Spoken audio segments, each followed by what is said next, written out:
For those of you who don't know me, and I think that's probably still a lot of you, I'm Grace, and I have the privilege of interning here in Orlando for about 4 months. I wrote this performance probably 2 years ago when I was in college, just as a reflection on and a conversation about my process of seeking God's will for my life, which I think is something that we're all still in the middle of. So my prayer is that we all find the courage to keep seeking His will for our lives and to keep following Him, no matter how crazy it seems. This is called Fighting the Whirlpool. Every whirlpool forms with a way out, an escape, a single strong rescue current that can carry you out of the vortex if you find it in time, and if you trust it to spin you away. So I came to college knowing exactly what I was going to do with my life. I was going to get a bachelor's degree in linguistics, and then I was going to follow in the footsteps of a close friend and go to a program in Texas to prepare for translation work. And then I was going to spend the next 20 or 30 years of my life translating the Bible for an unreached people group. The only thing I didn't really know for sure was where. But nobody's plans are perfect, I guess, and mine started taking on water during my first semester of college. In the space of about 3 or 4 months, I was told that my linguistics program wouldn't work at the school where I was, then that it would, then that I should definitely think about graduate school instead and a PhD, and then that communication studies might really be a better fit for me. And before I could think, all of these careful currents that I had planned my life around were crossing and spinning, and nothing was very clear anymore. Whirlpools are formed when 2 or more opposing currents meet. Waves crash against each other for a time before unifying into a swirling maelstrom that attracts and consumes every unstable object in its radius. My family took a trip up to the North Shore in Minnesota during the fall break of my freshman year. And I remember standing on the shore of Lake Superior, just looking out over the water, and my favorite part about that moment was that I couldn't see the other side. The lake was just the same waves forever, moving forward one straight shot to infinity. No twisting currents, no sudden changes, no unexpected decisions to make. And life is, unfortunately, not really like Lake Superior. Most days it feels more like a whirlpool to me. The changes and the choices come thick and fast and messy at every turn until you think you'll capsize for sure. And you wish you'd stayed out there with everyone else in their kayak because they're staying afloat and you're already drowning in all of your questions and the answers you haven't gotten. Questions like, what am I supposed to do with my life? Is this linguistics thing going to work out? Is it right for me? And what does God want? And should I just change schools and go somewhere else where this will all be easier? Should I change majors and do something I know I want to do, like writing? And where is the plan? What is the plan? How can I carry it through? And will I just stay here spinning forever?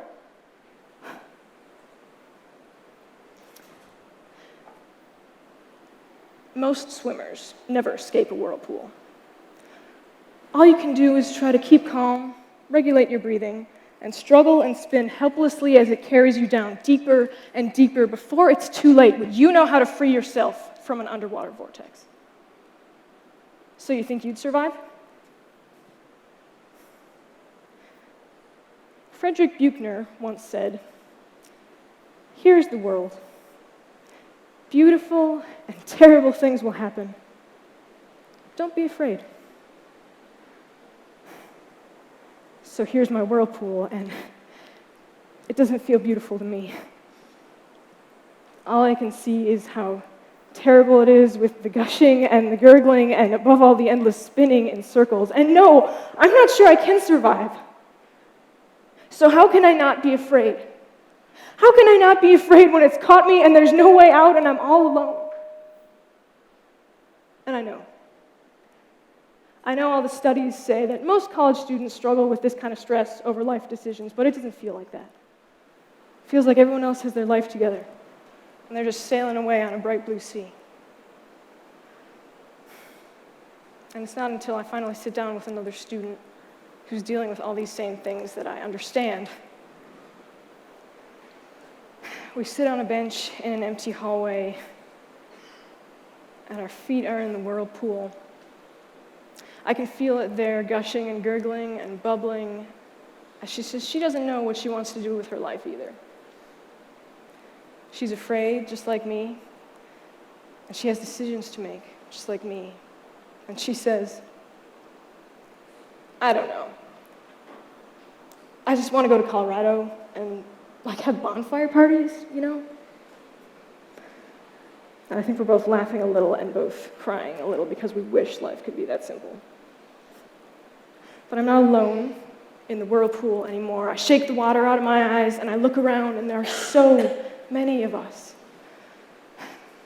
So many of us struggling to find our place in this world, whether from lack of finding even one current we could ride or from being overwhelmed by the abundance of tides we could follow.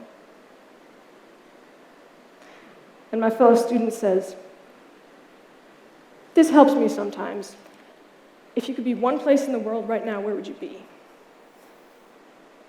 I mean, if I had my choice, I'd be out of this whirlpool. Because when I think about it, the whirlpool probably started when I was a lot younger. I just didn't see it then. How's this? When I was 13, I wanted to be a lawyer. When I was 15, I wanted to be a writer. When I was 17, I wanted to be a translator. And now, I couldn't really tell you what I want to do with my life. I'm trying to figure out how many of these dreams have stayed with me, how many have spun away. The farther I go, the more I realize that changing my mind isn't always liberating. It's terrifying to see all the choices, all the options, and not know which one is the right one.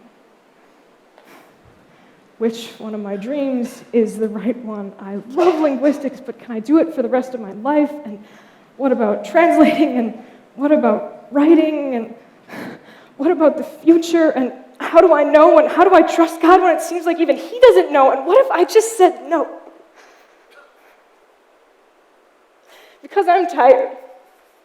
I'm tired of asking questions, and I'm tired of waiting for answers, and I'm exhausted with not being able to move forward. I don't understand why God is doing it like this, because everything would be simpler and I would get it right the first time if you just told me.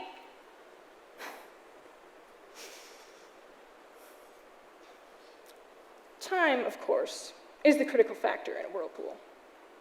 A swimmer has only a few moments to think and act before air runs out and the whirlpool wins.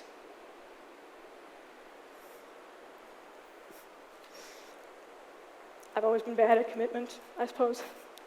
You could probably ask my family and they'd tell you that making decisions is not my forte.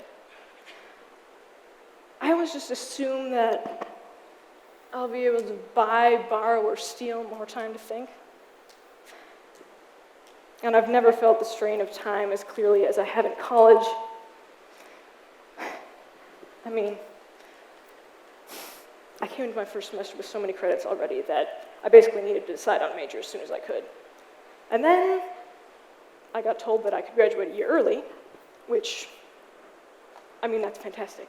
But it brings graduate school and the rest of my life that much closer. I just never seem to have as much time as I expected to make the choices that are going to define my life. There's absolutely no time to linger in a whirlpool. And I forget why that is. I forget that God's not rushing me through life to dizzy me or scare me or drown me. I forget that He's moving me towards some resolution, some intermediate ending in a life full of changing tides and twisting currents. See, in my ideal world, I would research everything. I would clock the tides till I knew when they came in and went out. I would map every current until I saw exactly where it would take me. I would chart the ocean if I had the time. But I'm in a whirlpool, so I'm running out of time, and I'm running out of air. I get this linguistics degree, and then what? Maybe it's grad school, but where and how and why and what comes after that? And what if I start something I can't finish? And what about writing? What if I regret not pursuing that more? What if writing was the thing I was supposed to do? And what if I wasted my life?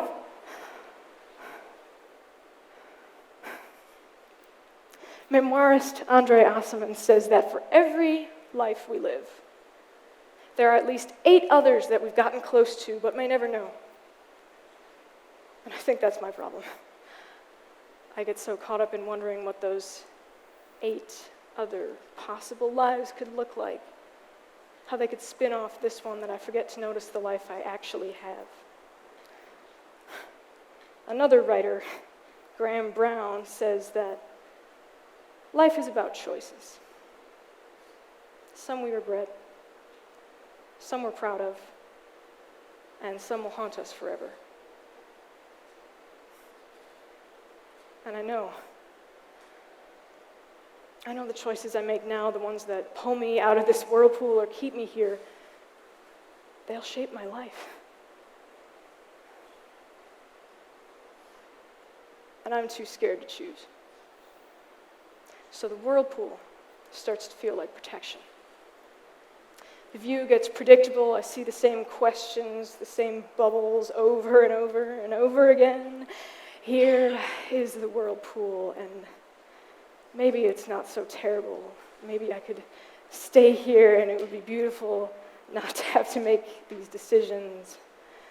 So I let myself sink down and down and down, farther past the swirling walls till I'm at the bottom. I feel safer here, farther removed from all those silly questions spinning up there. It's quiet here. And down here, I can hardly feel the spinning, and I can almost imagine not being afraid.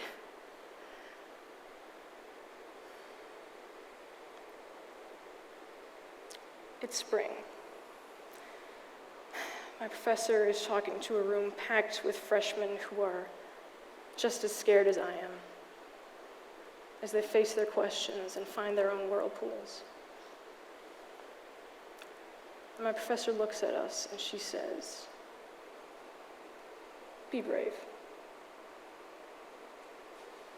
Be brave."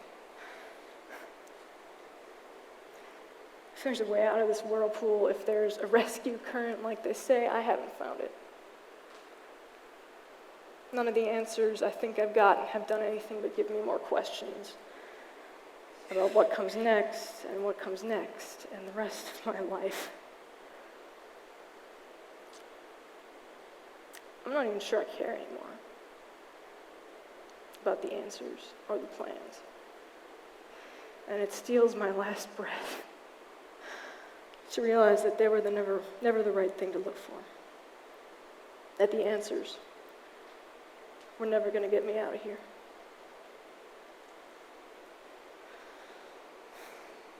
Only God can save me from this whirlpool I've made. And I'm not really sure how to let him do that.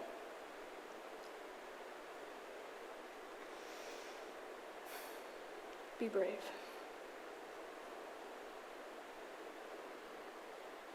Only God can save me from the whirlpool, and I have to be brave enough to look for him, brave enough to trust him, and brave enough to push myself into that current. I think of something one of my favorite singers once said: "I'd rather have God's presence than a plan, and his promises than answers." And what does God promise me? He promises that I'll never be alone, that I'll never be forsaken, that even if my sky comes crashing down and all my little cardboard boats come with it, that he's here. That he has been here, and he is here, and he will be wherever I am. And that's one certainty, one promise, one foundational reality that I'll gladly trade all my questions and all my answers for. Because the farther I go, the more I realize that none of these questions, none of these decisions were ever the most important thing I could think about. God says it's time for the questions to be done. Because we're down to the most important one, and he's still waiting for my answer. Here is the world. Beautiful and terrible things will happen. Will I be brave enough to follow him? Thank you.